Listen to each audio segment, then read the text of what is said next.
Pourquoi le silence des oiseaux disparaît-il dans nos villes?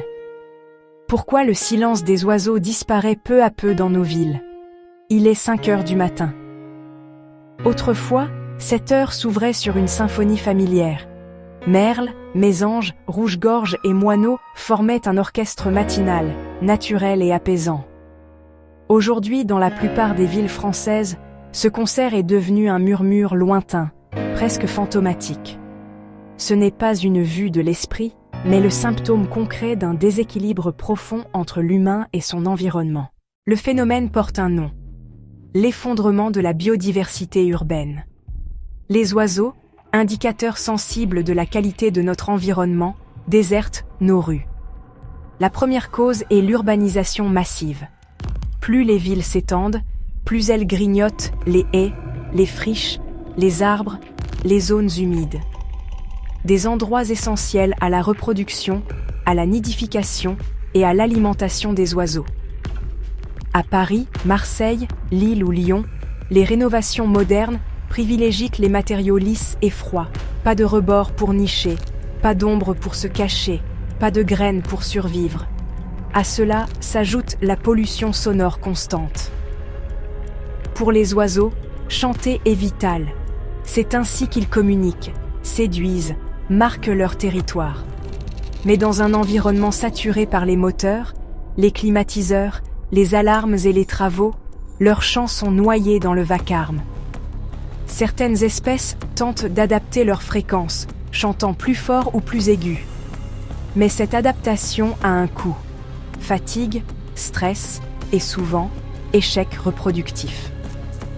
La pollution lumineuse joue aussi un rôle insidieux. Les éclairages publics perturbent l'horloge biologique des oiseaux, les poussant à chanter trop tôt ou trop tard. Les cycles naturels se brouillent.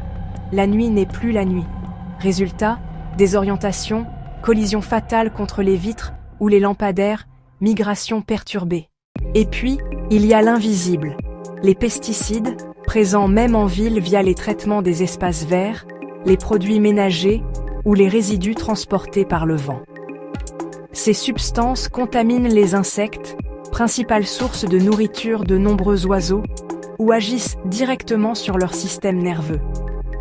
En France, selon la LPO, certaines populations ont chuté de 30 à 60% en seulement 2 décennies.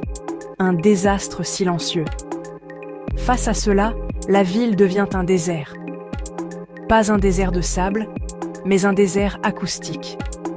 Moins de chants, moins de présence, moins de vie.